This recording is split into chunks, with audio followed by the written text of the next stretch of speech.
सान्ध्य पाठ्य को आप समस्त को स्वागत करुच्छे।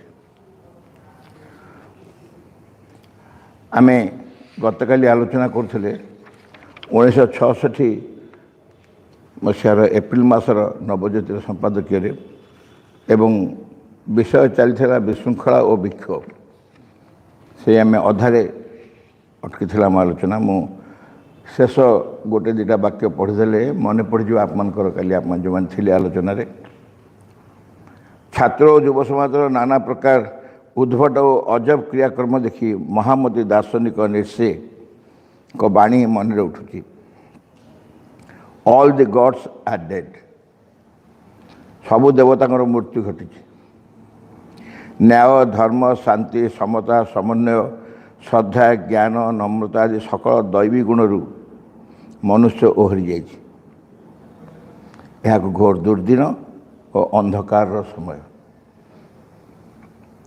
यही समय हठात आसनी, वर्णा है आगुरी भी पर भी वर्णा हम। हठात अकस्मात समय आसी जाइनी। ए समय धीरे धीरे आसी यही अवस्था पहुँची। कारण आम जो विपुल परिवर्तन को अपेक्षा रखीचु, से विपुल परिवर्तन पूर्व निश्चय अवस्था शोचनीय हम, एथे कौन सन्देह नहीं। खूब सहजरे सरल भाव में परिवर्तन हो एक केवे भी संभव नुहे। आज पढ़ा केवल एतिक नुहे, यही विक्षोभ और विशृंखलार पश्चात अन्य एक सूक्ष्म और अदृश्य कारण रही से विषय आलोचना हम जहाँ मुझे उद्धृत करुली। गोटे दिगरु यही समय जपरी नाना झड़ झंझा और बात्यापूर्ण पथ बहु विपद संकुल अंधकारमय, सेहीपरि अन्य दिगरु यह देवमुहूर्त दिव्य सृष्टिर प्रकाश और अभिव्यक्तिर प्रत्युष। देवमुहूर्तर पूर्वाभास यह ही हम कहले प्रत्युष। कहार प्रत्युष ना दिव्य सृष्टिर प्रकाश और अभिव्यक्तिर प्रत्युष। नूतन सृष्टि दिव्य सृष्टि हूँ गोटे भगवान राज्य। दिव्य सृष्टि भगवान राज्यर यह हम प्रकाश और अभिव्यक्ति प्रतिष्ठा हम। प्रकाश और प्रतिष्ठा हम तार हूँ जेटा प्रत्युष समय। प्रत्युष समय माने एकदम भोर जितेबले सकाळ आसी न थाए, सकाळ आसी न थाए एवं राति जाई सारी न थाए, जहाँ आम डॉन बोली इंग्रेजी कह जाए। एकदम प्रत्युष सेतबले बा तार ठीक पूर्व मुहूर्त होची गभीर अंधकार समय, भयंकर अंधकार समय ता पूर्व। कारण आम जानिचु night is darkest before the dawn. Night is darkest before the dawn अर्थात सकाळ सूर्योदय एकदम सूर्योदयर पूर्व अवस्था हूँ भयंकर अंधकाराच्छन्न। भयंकर अंधकाराच्छन्न एवं भयंकर अंधकार माने सबुठार बेसी अंधकार सेटा। नेचुराली जितेबाला यही एक समय आमको अपेक्षा करिछि, आमे ता पूर्व मुहूर्त जदि अच्छु बोली विश्वास करूँ, पूर्व समय अच्छु बोली विश्वास करूँ, तार हम ही हम डार्केस्ट नाइट डार्केस्ट हम ही हम। बर्तमान आउ संघर्षरत शक्तिराजीर विभीषिकामय घोर अंधकार रात्रि महाशक्ति आविर्भाव घटे बोली तंत्र लिखित अच्छी। तंत्र कौन लिखित अच्छी? जो महाशक्ति आविर्भाव हुए आविर्भूत हुए এই ଅନ୍ଧକାର ରାତିରେ ଘନ ଅନ୍ଧକାର ରାତିରେ ଏହି ସଂଘର୍ଷରତ ଶକ୍ତିରାଜିର ବିଭୀଷିକାମୟ ଘୋର ଅନ୍ଧକାର ରାତ୍ରିରେ ମହାଶକ୍ତିଙ୍କର ଆବିର୍ଭାବ ଘଟେ ବୋଲି ତନ୍ତ୍ରରେ ଲିଖିତ ଅଛି। ଆମର ତ ସେ ବିଷୟରେ ବିଶେଷ କିଛି ଧାରଣା ନାହିଁ ତନ୍ତ୍ରରେ କ'ଣ କ'ଣ ଲେଖା ଅଛି ଏବଂ କ'ଣ ଘଟେ। କିନ୍ତୁ ଆମେ ଯେଉଁ ସବୁ କାହାଣୀ ସବୁ ଶୁଣିଛୁ, ଏପରିକି ସିନେମା ଫିନେମା ମଧ୍ୟ ଦେଖିଛୁ, ଏକଦମ ଘୋର ରାତିରେ ସେ କାପାଳିକ ଦେବୀ ମୂର୍ତ୍ତିଙ୍କ ପାଖରେ ବସି ତନ୍ତ୍ରପାଠ କରୁଥିବେ, ଆଉ କ'ଣ କରୁଥିବେ, ବଳି ଦେଉଥିବେ, ସବୁ କରୁଥିବେ। ଅର୍ଥାତ୍ ଏଇ ଯେଉଁ ବିଭୀଷିକାମୟ ସମୟଟା ଗୋଟେ ଶୋଚନୀୟ ସମୟ, ଅତି ଶୋଚନୀୟ। ଘନ ଅନ୍ଧକାର ଏବଂ ତାହା ଭିତରେ ଯାହା ଯାହା ସବୁ କାର୍ଯ୍ୟ ଅତ୍ୟନ୍ତ ବିଭୀଷିକାପୂର୍ଣ୍ଣ। ଏହି ଦେବ ମୁହୂର୍ତ୍ତରେ ବାହ୍ୟ ବିଶୃଙ୍ଖଳା ଦ୍ୱନ୍ଦ୍ୱ ଅରାଜକତା ସଙ୍ଗେ ସଙ୍ଗେ ଅଭ୍ୟନ୍ତରରେ ଗୋଟାଏ ପ୍ରଜ୍ୱଳ ଶୁଭ୍ର ନିର୍ମଳ ଅନନ୍ତ ସାମର୍ଥ୍ୟଯୁକ୍ତ ଦିବ୍ୟ ଅଗ୍ନିଯୁକ୍ତ ସଂକଳ୍ପ ଫୁଟି ଉଠୁଛି। ଚମତ୍କାର ଭାଷା, ଆଉଥରେ ମୁଁ ପଢ଼ି ଦେଉଛି, ବୁଝେଇବାର ବିଶେଷ ଆବଶ୍ୟକତା ନାହିଁ, କାରଣ ଆମେ ଜାଣିଛୁ। ଏହି ଦେବ ମୁହୂର୍ତ୍ତରେ, ଏଇ ମୁହୂର୍ତ୍ତକୁ ଦେବ ମୁହୂର୍ତ୍ତ ଆଗରୁ କହିସାରିଛନ୍ତି। ବାହାରୁ ତୁମକୁ କ'ଣ ଦେଖାଯାଉଛି ଦେଖାଯାଉ, କ'ଣ ଅସୁବିଧା ହେଉଛି ହଉ, କ'ଣ ତୁମେ ଭୋଗୁଛ ଭୋଗ, କ'ଣ କଷ୍ଟ କରି କରୁଛ, କେତେ ଅନ୍ଧକାରରେ ପଶିଛ, ସେ ଯାହା ହେଲେ ମଧ୍ୟ ସମୟଟା ଦେବ ମୁହୂର୍ତ୍ତ। ଏଇ ମୁହୂର୍ତ୍ତକୁ ଦେବ ମୁହୂର୍ତ୍ତ କୁହାହେଉଛି। ଏହି ଦେବ ମୁହୂର୍ତ୍ତରେ ବାହ୍ୟ ବିଶୃଙ୍ଖଳା ଦ୍ୱନ୍ଦ୍ୱ ଓ ଅରାଜକତା ସଙ୍ଗେ ସଙ୍ଗେ ଅଭ୍ୟନ୍ତରରେ ଗୋଟାଏ ପ୍ରଜ୍ୱଳ ଶୁଭ୍ର ନିର୍ମଳ ଓ ଅନନ୍ତ ସାମର୍ଥ୍ୟଯୁକ୍ତ ଦିବ୍ୟ ଅଗ୍ନିଯୁକ୍ତ ସଂକଳ୍ପ ଫୁଟି ଉଠୁଛି। ଅନନ୍ତ ସାମର୍ଥ୍ୟଯୁକ୍ତ ଓ ଦିବ୍ୟ ଅଗ୍ନିଯୁକ୍ତ ସଂକଳ୍ପ ଫୁଟି ଉଠୁଛି। ଗୋଟାଏ ପଟେ ଭୟଙ୍କର ଅବସ୍ଥା, ଆଉ ଗୋଟେ ପ୍ରବଳ ଭାବରେ ସମ୍ଭାବନାମୟ। ଯାହା ଯାହା ସବୁ କହିଲେ ଏସବୁ ତାରି ଭିତରେ ଏସବୁ ସଂକଳ୍ପ ସେ ଫୁଟି ଉଠୁଛି। ଏହି ସକଳ ସାମର୍ଥ୍ୟଯୁକ୍ତ ଦିବ୍ୟ ସଂକଳ୍ପ ଖାଲି ଦିବ୍ୟ ସଂକଳ୍ପ ନୁହଁ, ଭରପୁର ସାମର୍ଥ୍ୟ। ସକଳ ସାମର୍ଥ୍ୟଯୁକ୍ତ ଦିବ୍ୟ ସଂକଳ୍ପ ସକଳ ବାଧାବିଘ୍ନକୁ ଧ୍ୱଂସ କରି ପ୍ରକାଶିତ ହେବା ଅନିବାର୍ଯ୍ୟ। ଅନିବାର୍ଯ୍ୟ କେଉଁ ଜାଗାରେ ପ୍ରୟୋଗ କରାଯାଏ? ଯେଉଁଠି ତାକୁ ବନ୍ଦ କରିବା ସମ୍ଭାବନା ନାହିଁ, ଅଟକେଇବା ଚାନ୍ସ ନାହିଁ, ନିଶ୍ଚିତ ହେବ, ଅନିବାର୍ଯ୍ୟ। କିନ୍ତୁ ପରିସ୍ଥିତିକୁ ଆହୁରି କଠୋର, ଜଟିଳ ଓ ବିଶୃଙ୍ଖଳାଯୁକ୍ତ କରିବା ନିମିତ୍ତ ଏହି ନୂତନ ଅଭିବ୍ୟକ୍ତି ପଥରେ ସକଳ ବାଧାବିଘ୍ନ ସୃଷ୍ଟି କରିବା ନିମିତ୍ତ ପ୍ରାଣ ଲୋକରୁ ବହୁ ପ୍ରାଣସତ୍ତା, ଭାଇଟାଲ୍ ବିଙ୍ଗସ୍ ବୋଲି ଲେଖା ହେଇଛି, ବହୁତ ପ୍ରାଣସତ୍ତା ପୃଥିବୀ ପୃଷ୍ଠରେ ଅବତୀର୍ଣ୍ଣ ହୋଇ ବିଶୃଙ୍ଖଳା ଓ ବିପର୍ଯ୍ୟୟକୁ ଶତଗୁଣ ବଢ଼ାଇ ଦେଇଛନ୍ତି। ଯେତେବେଳେ ଗୋଟେ ଦିବ୍ୟ ଶକ୍ତି ପୃଥିବୀ ପୃଷ୍ଠରେ କ୍ରିୟାଶୀଳ ହେବେ, ସେତେବେଳେ ତାଙ୍କୁ ବିରୋଧ କରିବା ପାଇଁ ଯାବତ ପ୍ରକାର ଆସୁରିକ ଶକ୍ତି, ବିଙ୍ଗସ୍ ସବୁ, ପ୍ରାଣସତ୍ତାର ସବୁ ଉଠି ଆସିବେ ବାଧା ଦେବା ପାଇଁ। ଆର୍ ଦୁଇଟା କାରଣ। ପ୍ରଥମ କାରଣ ହେଉଛି ଯେଉଁ ଅବସ୍ଥା ଭବିଷ୍ୟତରେ ଆସୁଛି, ସେ ଅବସ୍ଥାଟା ଏଡ଼େ ଏକ ପରିବର୍ତ୍ତନ, ଏଡ଼େ ଏକ ନୂତନ ନୂଆ ଅବସ୍ଥା ଯେ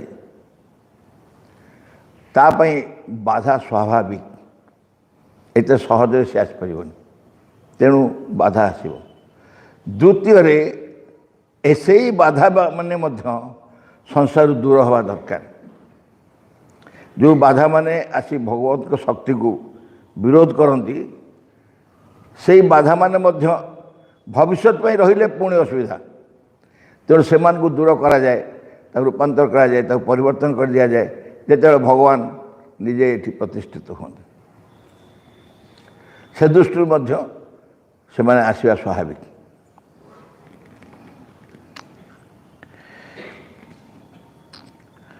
ନୂତନ ସୃଷ୍ଟି ଓ ବିଧାନ ପ୍ରତିଷ୍ଠା ପଥରେ ଏହି ସକଳ ଭଗବତ ବିରୋଧୀ ବିଦ୍ରୋହୀ ଅନ୍ଧକାରମୟ ଆସୁରିକ ଶକ୍ତିଗଣ ଘୋର ପ୍ରତିବନ୍ଧକ ରୂପେ ଛିଡ଼ା ହୋଇଛନ୍ତି। ଯାହା ଆମେ ଆଲୋଚନା କଲେ ଏଇଟା ଅତି ସ୍ୱାଭାବିକ। ସେତେବେଳେ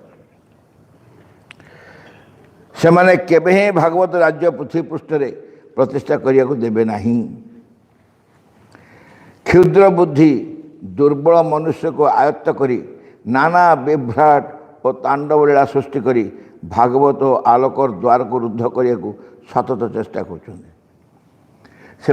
मनुष्य सामर्थ्य केते से जो आसुरिक शक्ति मान अच्छा से मनुष्य सामर्थ्य केते तेणु से मनुष्य को कबलित कर दूँ मनुष्य को कबलित करनी जावतीय प्रकार विरोधात्मक कार्य कर चलती नाना विभ्राट और तांडव लीला सृष्टि करी भागवत और आलोकर द्वार को रुद्ध करने को सतत चेष्टा कर अंधकार और आसुरिक शक्तिर बल बलियान हो दुर्दश शक्तिचय पृथ्वी पृष्ठर न्याय धर्म और विचार ज्ञान दीप को लिभाई दे लिभाई देउचंदी नुह कारण से से पारे भगवान कार्य को विलंब कर दे पारे सीना कि बंद कर पूरे सिनेमा गीत नहीं भगवान का घर ढेर है अंधेर नहीं है भगवान का घर डेरी ही पारे किंतु अंधार न भगवान घर तेणु ये सामर्थ्य निश्चय रहिबो जेते जेते प्रकार तुम बाधा विपत्ति आसी था पछे अल्टीमेटली भगवान का कार्य हम ही हम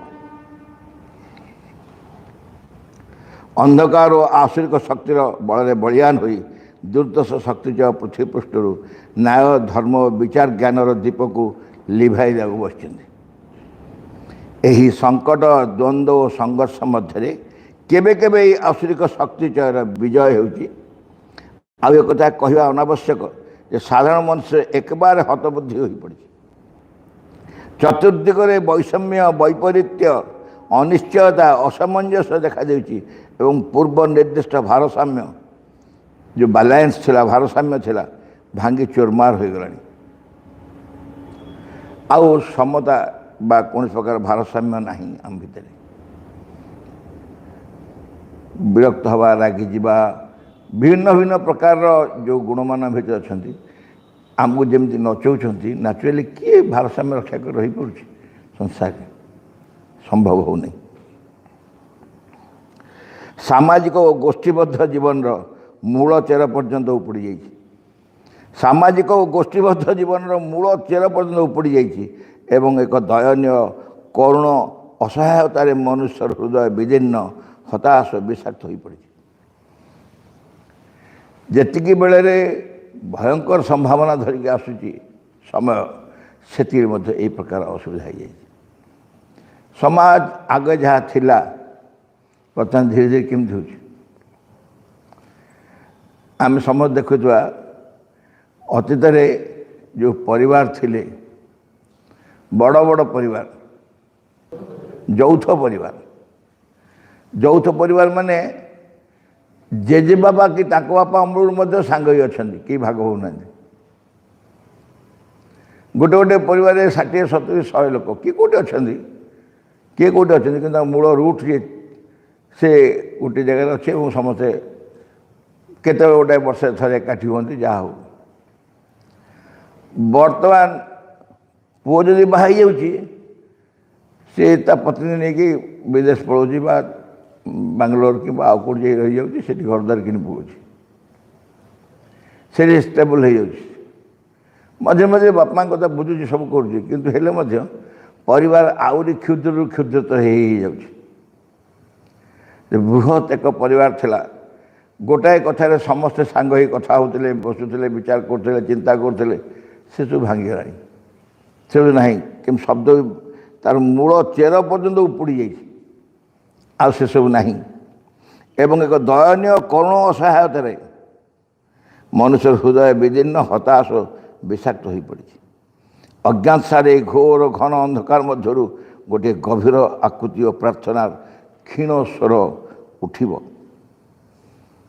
अज्ञात सारे माने कि इच्छा कर प्रार्थना करनी अज्ञात सारे यही घोर घन अंधकार मध्य गोटे गभीर आकुति और प्रार्थना क्षीण स्वर उठिब कहीं जदि आमको रक्षा करता कहीं जदि आमको रक्षा करता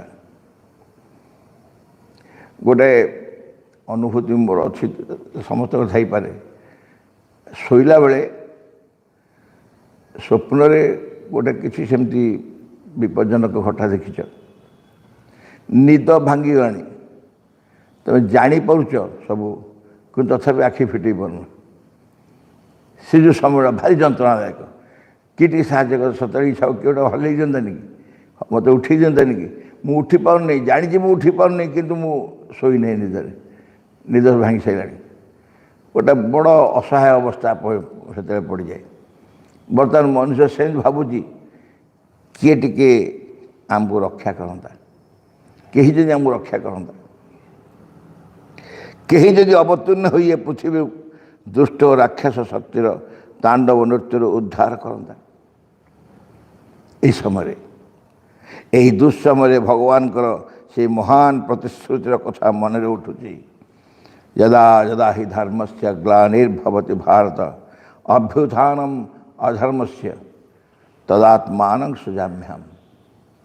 अभ्युत्थानम अधर्म से यही प्रतिश्रुति अधर्म को विताड़ित करी तदात्मान सृजाम्यहम्। धर्म जो ग्लानि हुए से अधर्म को मु नाश करी सृष्टि की सर्जना सृष्टि को रक्षा करे सृजाम्यहम्। यही प्रतिश्रुति तो केवल गोटे आस्फालन नुहे सामर्थ्य विहीन घोषणा नुहे यह जुग सन्धिक्षण एक स्वाभाविक विधि निर्धारित अनिवार्य अवश्यभावी घटना। श्री अरविंद कहते the supramental change is a thing decreed and inevitable in the evolution of the earth consciousness for its upward ascent is not ended and mind is not its last summit। कौट कहुई महाभारत षष्ठ अध्यायर शेष पारार पूर्व पाराटा last but one para last पाराटा हूँ कौन सी मानुषी प्रयास वा तपस्या नुहे ता पूर्व पाराटा यहाँ अतिमानुष रूपांतर नियति निर्दिष्ट होती पार्थिव चैतन्यर क्रम विवर्तन रे बहिरथी पार्थिव जगतर बोधे क्रम विवर्तन रे ताहा हेबा अनिवार्य कारण यही चेतनार ऊर्ध्वमुखी गति शेष होना मन ताहार सर्वोच्च शिखर नुहे। तेणु वर्तमान जो आम भावुचु भावा न भावार कि जाए आसे नहीं जेहेतु यहाँ हवा अनिवार्य डिक्रीड माने कौन डिक्रीड माने नियति निर्दिष्ट हो जाए ओडिया लिखा जहाँ को नियति निजे निर्दिष्ट कर बदल पारे ना आउ संभावना नहीं। आ पूर्व पढ़लु कौन से एक पाठ्यक्रम जो अतिमान शक्ति थरे अवतरण कले आउ फेरी पारे नहीं आउ फेरी जी नहीं सेमती नियति थरे निर्दिष्ट कर दे supramental change is a thing decreed and inevitable अपरिहार्य ताकू बदल पारे ता ही रही अर्थात अतिमानस रूपांतर नियति निर्दिष्ट होती पार्थिव चैतन्यर क्रम विवर्तन रे ताहा अनिवार्य कारण यही चेतनार ऊर्ध्वमुखी गति शेष होना मन तार सर्वोच्च शिखर नुहे। पुनश्च श्री अरविंद दृढ़ भाव अन्यत्र घोषणा कर भगवान वास्तव में यथार्थ किसी घटाइबा चाहते कि नहीं ए संबंध में मुझे मात्र कहीपे जे एपरी किसी घटाइबा भगवान निश्चय ही अभिप्राय यहाँ निश्चय भगवान अभिप्राय जे किछुटा परिवर्तन करेंगे किसी गोटे चेंज हो मु पूर्ण निश्चित रूपे जाने जो अतिमान गोटे सत्य और तार आविर्भाव वस्तुर धारार अनिवार्य। प्रश्न है केबे ओ क्यों प्रकार केबे ओ क्यों प्रकार कारण ये पार्थिव जगतर प्राक निर्धारित परिणाम एपर्यंत अप्रघट प्रघट ही नहीं एवं जहाँ आम मानकर दृष्टिगोचर हुए ताहला यही जे संभावना राजी और शक्तिचयकर घूर्णावर्त गोटाए किसी करने चेष्टा करुँच जहाँ मानव दृष्टिर बाहर जदि आम सब जापर था केबे हम कौ दिन हम हाँपाई तारीख आगुरी आसमती धरा जो बात्या हम बोली आगुरी घोषणा हो जाऊँगी आगे तो संभावना ना बात्या नष्ट कर पड़ा आजिकल एकदम समय घंटा मिनिट भी कहीदे यही समय आसी बात्या पहुँचो बात्या आसी माड़ हम तार आखि कौटी बात्यार आखि भी कहुची कौटी गोटे अच्छे से आखि आसी कौटी पहुँचो कौन कर ये सब एत आक्युरेटली मात्र हो अतिमानस सत्य तो सेमती आसी कौटी शीघ्र आसी कौटी पहुँचो आगु तो फोरकास्ट करहब ना सी केतबेले आसिबो को बाटे आसिबो केमती आसिबो से निर्धारण करिवार बा जानिवार सामर्थ्य मनुष्यर नाही ता मानव दृष्टिर बाहरे एतिक मात्र निश्चित जे बहुत गुड़िए जीवात्मा प्रेरित ही अच्छा आविर्भाव अविलंबे घटाइबा निमित्त ये गोटे बहुत इंटरेस्टिंग सत्य यहाँ गोटे बहुत गुड़े जीवात्मा प्रेरित हो प्रेरित क्या द्वारा होती सरकार पठे भगवान पठे जीवात्मा मान सब भगवान पठे सारी अलरेडी ये आविर्भाव अविलंबे घटाइबा निमित्त ये जो अतिमान शक्ति को पृथ्वी में प्रतिष्ठा करने निमंते से जीवात्मा मान को पठे दिखाई से मैंने आम चली खूब शीघ्र जिते शीघ्र संभव से अतिमान राज्य बा अतिमान जगत सृष्टि होगापी यह ही बर्तमान अवस्था बर्तमान आविर्भाव घटव यह मोर विश्वास और संकल्प ये हूँ श्री अरविंदर बाणी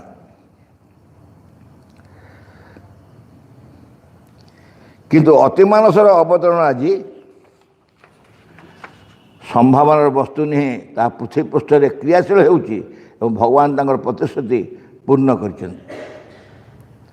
1956 साल 24 एप्रिल श्रीमा बाणी सुस्पष्ट पृथ्वी पृष्ठ में अतिमानसर अभिव्यक्ति आउ गोटे संभावना हुई नहीं यह गोटे जीवंत और वास्तव सत्य आज एठार यह कार्य करुँच दिन आसो जो अति अंध अति अज्ञान अति मूर्ख या स्वीकार कर बाध्य हे यह स्वीकार और प्रतिष्ठा करने द्वारा ही जगत दुख द्वंद्व शोक दूर हो जोटा अनिवार्य जो हवा निश्चित जहाँ हवा फल सबुआड़े सबकि परिवर्तन हम जेते दुख द्वंद्व जहाँ जहाँ संसार जो सब तार निर्वापित हो पार ताको स्वीकार करने कथा स्वीकृति देवा कथा एवं ताको तार प्रतिष्ठा निजे संपृक्त होगा कथा यह स्वीकार और प्रतिष्ठा करने द्वारा ही जगत दुख द्वंद्व शोक दूर हो अर्थात ये गोटे एभली समय कहला जो समय बेस किसी विपद और ता संगे संगे बहुत किसी संपद बहुत किसी परिवर्तन नुआ प्रकार परिवर्तन जो परिवर्तन ही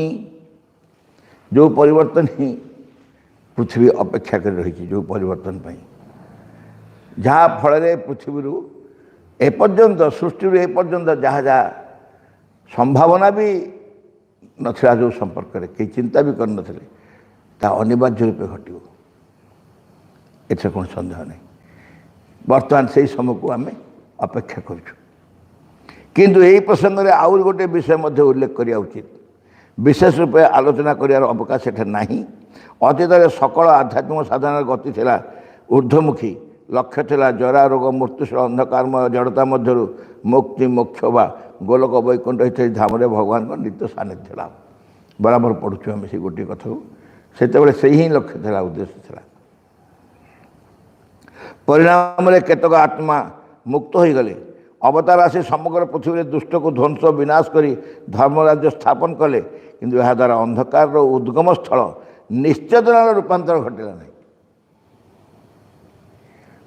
भगवान आसिले दुष्ट मान को नाश कले सब कले किंतु से उद्गम स्थल जो सृष्टि सेठू काढ़ले आम कौन कहूनी बथर मंजी बाहरनी बथ चिपी चापिकी मुझे सफा कर देसी ना कि मंजीटा मंजी बाहरनी माने पुणी नशा दब पाचिब सब कर उद्गम स्थल से हूँ निश्चेतना निश्चेतना परिवर्तन कर से निश्चेतनार रूपांतर घटे नहीं से ही निश्चेतनार उद्भव आसुरिक शक्ति पुनर्बार ज्योति अज्ञान को गर्भसात कर मनुष्य को दिग्भ्रांत कर चलते जेहेतु ऑरिजिन एपर्यंत रही सेमती थरे मरीगले पुणी थे बाहर से बाहर पुणी मनुष्य को कबलित कर दिग्भ्रांत कर अर्थात दिग्भ्रष्ट कर कौन सी वस्तु को ध्वंस कले विताड़ित कले बा दूरे रखिले ता किसी समय पर पुणी जन्म लाभ करे फेरी आसे ଏବଂ ପୁନରାୟ ନିଜର ଆଧିପତ୍ୟ ବିସ୍ତାର କରେ। ପୁଣି ଥରେ ରାଜତ୍ୱ କରିବ ସିଏ ଆସିକି। ବ୍ୟକ୍ତିଗତ ଭାବେ କିଛି ବ୍ୟକ୍ତି ସାଧନା ଦ୍ୱାରା ରୋଗ ଓ ମୃତ୍ୟୁ ଉପରେ ବିଜୟ ହାସଲ କରିପାରନ୍ତି, ଏହି ଅର୍ଥରେ ଯେ ସେଥିରୁ ନିଜକୁ ମୁକ୍ତ ରଖିଛନ୍ତି, କିନ୍ତୁ ଏହାର ଅର୍ଥ ନୁହେଁ ଯେ ମୃତ୍ୟୁ ଓ ଶୋକ ଧରାପୃଷ୍ଠରୁ ପଳାୟନ କରିଛି। ରୋଗର କବଳରୁ କେହି ହୁଏତ ମୁକ୍ତ ହୋଇଯାଇପାରନ୍ତି, କାରଣ ଶରୀରକୁ ଏଭଳି ପ୍ରସ୍ତୁତ କରିବେ ରୋଗ ପ୍ରବେଶ କରିବେନି, କିନ୍ତୁ ମୃତ୍ୟୁ ଶୋକ ଦୁଃଖ ଏଥିରୁ ଦୂର ହୋଇପାରିବେ, ଏଥିରୁ ଦୂର ହୋଇପାରିବେନି।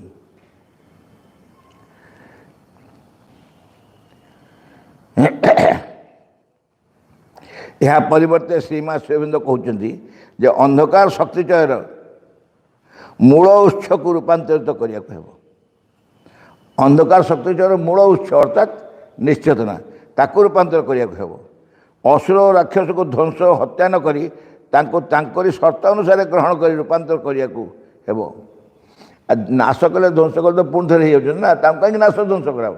ତାକୁ ରୂପାନ୍ତର କରିଦିଆଯିବ, ପରିବର୍ତ୍ତନ କରିଦିଆଯିବ, ତାଙ୍କରି ନିୟମ ଅନୁସାରେ, ତାଙ୍କର ଯାହା ପ୍ରିନ୍ସିପଲ୍ ଯାହା କହନ୍ତି, ତାଙ୍କ ଧାରା, ସେଇ ଅନୁସାରେ ତାଙ୍କ ନିୟମ ଅନୁସାରେ ତାଙ୍କୁ ବଦଳି ଦିଆଯିବ, ରୂପାନ୍ତରିତ କରିଦିଆଯିବ। ରାକ୍ଷସ ଓ ଦୁଷ୍ଟଗଣକୁ କୋପ ଦୃଷ୍ଟିରେ ତରଳାଇ ଦେବା ସହଜ କଥା, ଏକ ନିମିଷକରେ ତାହା ସମ୍ଭବ ହେବ।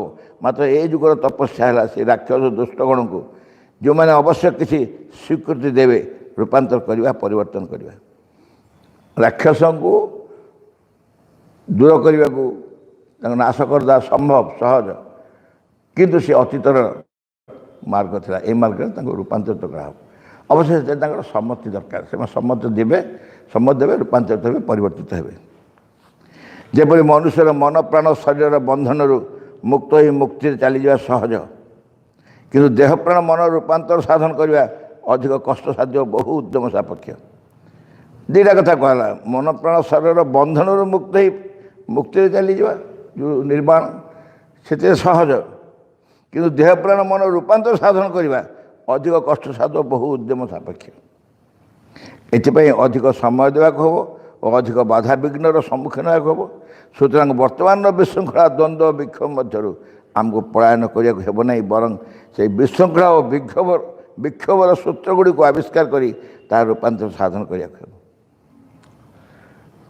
ଗୋଟିଏ କଥାକୁ ବରାବର ରିପିଟ୍ କରାହେଉଛି, ଏଠୁ ଚାଲିଗଲେ କିଛି ଲାଭ ନାହିଁ, ଏ ଚାଲିଗଲେ କିଛି ଲାଭ ନାହିଁ। ଆମକୁ ଏହି ସ୍ଥାନରେ ରହି ଏହି ସ୍ଥାନକୁ ରୂପାନ୍ତର ଦେବା, ଆକୁ ପରିବର୍ତ୍ତନ କରିବାକୁ ପଡ଼ିବ, ନିଜକୁ ରୂପାନ୍ତରିତ କରିବାକୁ ପଡ଼ିବ।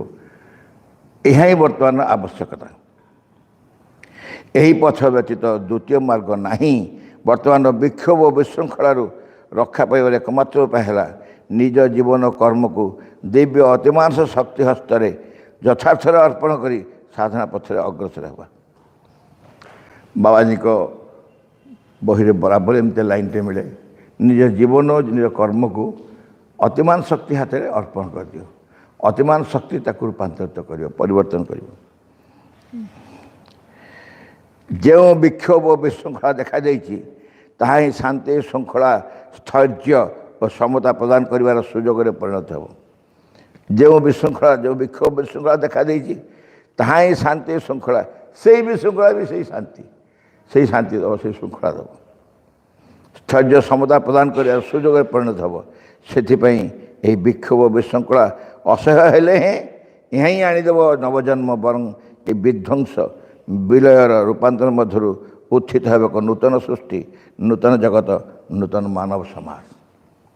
ଦୁଇଟା ଯାକ କହୁଛନ୍ତି, ବିକ୍ଷୋଭ ବିଶୃଙ୍ଖଳା ଅସହ୍ୟ ହେବ, ତା ସାଙ୍ଗେ ସାଙ୍ଗେ ମଧ୍ୟ ନୂତନ ସୃଷ୍ଟି, ନୂତନ ଜଗତ, ନୂତନ ମାନବ ସମାଜ ପ୍ରତିଷ୍ଠିତ ହେବା ସମ୍ଭବ ହେବ। ଇଏ ଅସହ୍ୟ ହେଲେ ହିଁ ସେ ଆସିବ। ଦୁଇଟା ଯାକ, ତେଣୁ ଭିତରେ ଗୋଟେ ସ୍ୱତଃ ସାହସ ଆସିବ। କ'ଣ ସାହସ ଆସିବ? ଅବସ୍ଥା ଯେତେ କଷ୍ଟକର ହେଉ ପଛେ, ଏ କଷ୍ଟକରଟା ତ ଅନିବାର୍ଯ୍ୟ ହୋଇ କୁହାହେଉଛି ନା, ଏ କଷ୍ଟକରଟା ନିଶ୍ଚୟ ହେବ। ଏ କଷ୍ଟକର ଯେତେ ହେଲେ ମଧ୍ୟ ତାର ସମାଧାନ ଅଛି।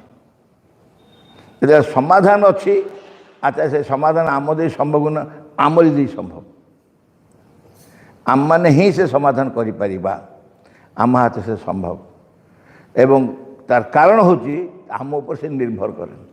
ତାର କାରଣ ହେଉଛି ଅତିମାନ ଶକ୍ତି ତାକୁ କରିବେ ଆମରି ମାଧ୍ୟମରେ ଆମରି ଭିତରେ ଆମରି ମାଧ୍ୟମରେ ଅତିମାନ ଶକ୍ତି ସେ ସମ୍ଭାବନା ସୃଷ୍ଟି କରିବେ। ଏକାବେଳକେ ଗୋଟାଏ ପଟେ ଦେଖାହେଉଛି ଯେତିକି ଅସହ୍ୟ ଅବସ୍ଥା ଠିକ୍ ଅପୋଜିଟ୍ ଜାଗାରେ ଦେଖାହେଉଛି ବହୁତ ଏକ ଉଚ୍ଚତର ଅବସ୍ଥା, ବହୁତ ଉନ୍ନତ ଆଧ୍ୟାତ୍ମିକ କ୍ଷେତ୍ରରେ ବହୁତ ଉନ୍ନତ ଅବସ୍ଥା। ଆମେ ସେଇ ଅବସ୍ଥାକୁ ସମ୍ମୁଖୀନ ହେବା ପାଇଁ ଯାଉଛୁ ବା ହେଉଛୁ। ବର୍ତ୍ତମାନ ଆମ ପିଲାଦିନେ ଗୋଟାଏ ମୁଁ ସବୁଦିନ ପାର୍ଥିବରେ ଆମ ପିଲାଦିନ କଥା ଟିକେ କହିବି, ମନେ ପଡ଼ୁଛି। ଗୋଟେ ଗୀତ ପଢ଼ିଥିଲୁ, ସେ ଗୀତଟା ହେଉଛି ନଈ ବଢ଼ି ଉପରେ ଏବଂ ସେ ନଈ ବଢ଼ି ଗୀତଟା ରଜଦୋଳି ସ୍ୱରରେ ଲେଖା। ଗୀତ ଆରମ୍ଭରୁ ଯାହା ଯାଇଛି, ଆସିଲା ବର୍ଷା ବଢ଼ି ବାଡ଼ିଆଡ଼େ ବେଙ୍ଗ ଛାଡ଼ିଲେ ରଡ଼ି ଶୂନ୍ୟ ଶୁଭେ ଘଡ଼ଘଡ଼ି, ଏମିତି ଶେଷକୁ ଯାଇଛି। ଶେଷ ଦ୍ୱିପଦ ନଈ ପାଣି ଗଲା ଛାଡ଼ି କେତେ ବିଲ ଦେଲା ପଟୁ ଅଜାଡ଼ି, ପଟୁ ଅଜାଡ଼ି ଲୋ କେତେ ଜମି ନେଲା ତାଡ଼ି, ନଈ ବଢ଼ି ଏଡ଼େ ମନ୍ଦ ସେଇ ପୁଣି ଦିଏ କେଡ଼େ ଆନନ୍ଦ, କେଡ଼େ ଆନନ୍ଦ ଲୋ ଧନ୍ୟ ପ୍ରଭୁ ତୋର ଛନ୍ଦ। ନଈ ବଢ଼ିରୁ ପଜିଟିଭ୍ ସାଇଡ଼୍ ନେଗେଟିଭ୍ ସାଇଡ଼୍ ଉଭୟ ସେ ଗୀତରେ କୁହାହେଇଥିଲା। ମନେ ପଡ଼ିଗଲା ଏକା କଥାରେ ଉଭୟ ବି ଅଛି, ପଜିଟିଭ୍ ବି ଅଛି ନେଗେଟିଭ୍ ବି ଅଛି।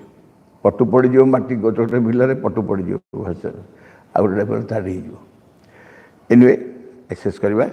ଆସନ୍ତାକାଲି ପଢ଼ା ହେବ ଆଉ ଗୋଟେ ନୂତନ ଅଧ୍ୟାୟ। ବିଘ୍ନ ବିନାଶନ ହେ ଭଗବାନ ଜୟ ହେଉ ତୁମର। ଆମମାନଙ୍କ ଅନ୍ତରରେ କିଛି ହେଲେ ଯେପରି ତୁମ କାର୍ଯ୍ୟରେ ଆଉ ବିଘ୍ନ ନ ଘଟାଏ, କିଛି ହେଲେ ଯେପରି ତୁମର ଆବିର୍ଭାବରେ ବିଳମ୍ବ ନ ଘଟାଏ।